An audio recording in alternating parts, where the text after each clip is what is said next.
দর্শক, একনেক সভার খবরাখবর জানাতে সচিবালয় থেকে যুক্ত হচ্ছেন সহকর্মী ফরুক বাবু।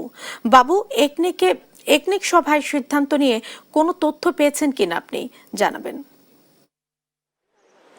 জেসিকা, আপনি জানেন যে ইতিমধ্যে হচ্ছে যে প্রায় 4 ঘন্টা পরে একনেক সভা শেষ হয়েছে এবং একনেক সভা শেষে এখন পর্যন্ত সেই সবার বিষয় নিয়ে আমাদেরকে কোনো ধরনের বিস্তারিত তথ্য জানানো হয়নি। তবে আমরা এখন যেটা জানতে পেরেছি যে ইতিমধ্যে হচ্ছে যে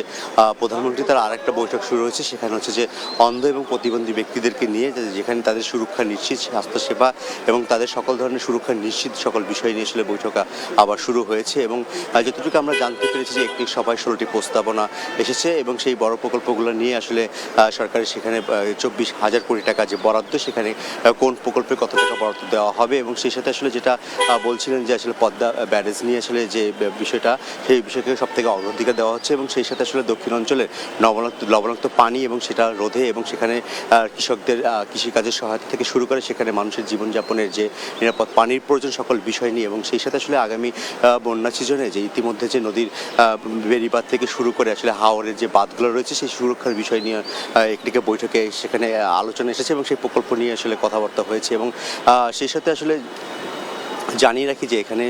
সবথেকে গুরুত্ব যে বিষয়গুলো চলে আসছে সেটা অবকাঠামো উন্নয়ন থেকে শুরু করে সামাজিক সুরক্ষা খাত থেকে এই দুইটা বিষয়কে আসলে সবথেকে গুরুত্ব দেওয়া হচ্ছে আগামী বাজেটে। সেটা আসলে এখানে সেই বাজেট প্রণয়ন থেকে শুরু করে সেখানে অর্থ বরাদ্দ থেকে শুরু করে সকল বিষয় নিয়ে আসলে গুরুত্ব পাচ্ছে বলে আমরা এখান থেকে জানতে পেরেছি। তবে ইতিমধ্যে আসলে যে বৈঠকটা চলছে যে অন্ধ এবং শারীরিক প্রতিবন্ধী যারা রয়েছে তাদের যে সেবা থেকে শুরু করে সকল ধরনের সেবা, চিকিৎসা সেবা থেকে শুরু করে তাদের শিক্ষা এবং তাদের যে সামাজিক যে সকল রকম সুরক্ষার বিষয় আছে সেই সকল বিষয় নিয়ে ইতিমধ্যে বৈঠকে বসেছে প্রধানমন্ত্রীর সাথে। সেই বৈঠক হচ্ছে আমরা জানতে পেরেছি এবং এই বৈঠক শেষে হয়তো বা আমাদেরকে বিস্তারিত জানাবে বলে আমরা বুঝতে পেরেছি। জেসিকা, এই ছিল এখান থেকে সর্বশেষ তথ্য।